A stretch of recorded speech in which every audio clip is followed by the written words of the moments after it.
بسم الله الرحمن الرحیم. سلامونه دوستانو. زما دغه لیکچر چې د اتم میډیول لومړی لیسن اړوند او موضوع یې د وینډو فنکشنز. دوستانو وینډو فنکشنز چې دا هم سیټ اف روز باندې عملیات ترسره کوي او په واپسۍ کې مونږ ته یوازې سنگل ویلیو سنگل اګریګیټډ ویلیو راکوي، خو د هرې رو دپاره یعنی فور ایچ رو دپاره چې دا هغه سنگل اګریګیټډ ویلیو مونږ ته راکوي. دوستانو تیر لیکچر یعنی اګریګیټ فنکشن کې مونږ ولوستل چې هغه هم سیټ اف روز باندې کار کولو، خو ریټرن کې بیا هم هغوی مونږ ته خو فور ایچ رو نه. فرق دلته یوازې هم دومره ده چې وینډو فنکشن چې دا فور ایچ رو دپاره مونږ ته اګریګیټ ویلیو راکوي. دغه سیټ اف روز چې دا دوستانو مونږ دغه چې دا اوور کلاس کې مونږ ورته ښایو چې دغه سیټ باندې ته کار وکړه یا عملیات ترسره کړه.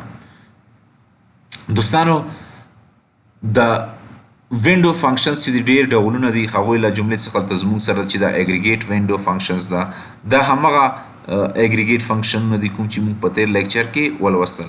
هغې سره دوام ډول چې دا رینکینګ وینډو فنکشنز دي چې په دې کې رینک، ډینس رینک او رو نمبر انټایل فنکشنز شامل دي. دریم ډول چې دا ویلیو وینډو فنکشنز دي چې په دې کې لیگ، لیډ، فرست ویلیو، لاست ویلیو فنکشنز شامل دي. دوستانو موږ زو اس کیو ایل سرور ته تر څو پر دې پوه شو چې وینډو فنکشنز او اګریګیټ فنکشنز ترمنځ څه توپیر ده، په دې باندې باید تاسو پوه شئ تر څو تاسو دا زده کړئ په صحیح وخت کې او په صحیح ځای کې وکاروئ، ګټه ترې واخلئ. دوستانو زو اس کیو ایل سرور ته یعنی اس اس ام ایس اس کیو ایل سرور مینجمنت سټوډیو ته دلته زما دوه کویري لیکل دي چې لومړی کې ما دلته ستاسو ګورئ چې یو په ساده توګه ما اګریګیټ فنکشن یعنی سم اګریګیټ فنکشن کارولی ده، او په دوهم کې ما هم اګریګیټ فنکشن کارول دی خو وینډوز اګریګیټ فنکشن ما کارولی ده. تاسو دلته کتلی شئ چې دلته ما اوور کلاس ور اضافه کړی دی، لکه تیر تعریف کې مو ولوستل چې وینډو فنکشنز ته چې کله مونږ روز او سیټ اف روز ور اضافه کوو، هغه اوور کلاس کې مونږ ورته په ګوته کوو او ورته ښایو. دلته زما ورته سیټي پاس کړی دی چې په دغه سیټ باندې ته کار وکړه.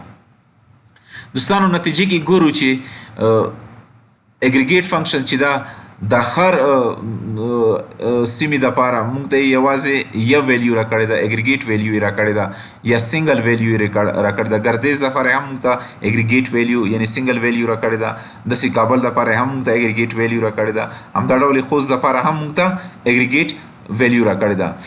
او وینډو فنکشن چې کوم ده دلته ستاسو ګورئ چې دا هم مونږ ته اګریګیټ ویلیو خو راکوي، خو د هرې رو دپاره دلته ګورئ ګردیز دپاره ما ته اګریګیټ ویلیو راکړې ده چې دغه اګریګیټ ویلیو سره هېڅ فرق نشته، دواړه 100,000 ده.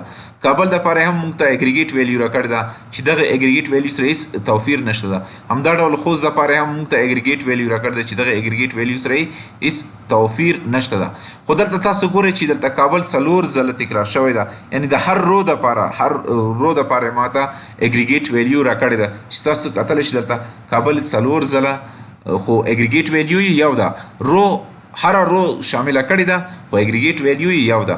همدا ډول خوست تاسو لیدلی شئ دوستانو چې دلته هم مونږ ته اګریګیټ ویلیو خو یوه ده، یعنی دواړو دپاره 13,000 ده، خو روی هر رو دپاره یعنی دلته یې رو تکرار کړې ده. یعنی د دې څخه دلته معلومیږي چې خوست کې مونږ 2 ځلې خریداري کړې ده په مختلفو ورځو کې، هغې دپاره یې مونږ ته هره رو راکړې ده. همدا ډول د دې ځای نه څخه مونږ هم معلومولی شو چې کابل کې 4 ځلې خریداري شوی دی په مختلفو تاریخونو کې یا مختلفو ورځو کې، او خو اګریګیټ ویلیو یوه راکړې ده او رو یې ورته تکرار کړی چې کابل کې 4 ځلې خریداري شوې ده. یوازې هم دومره توپیر ده د اګریګیټ فنکشن او اګریګیټ وینډو فنکشنز ترمنځ یا وینډوز فنکشنز او اګریګیټ فنکشن ترمنځ. دوستانو دغه زموږ د نن ورځې لیکچر موضوع تر بل لیکچر پورې په لوی چښتن سپارم. الله مو مل شه.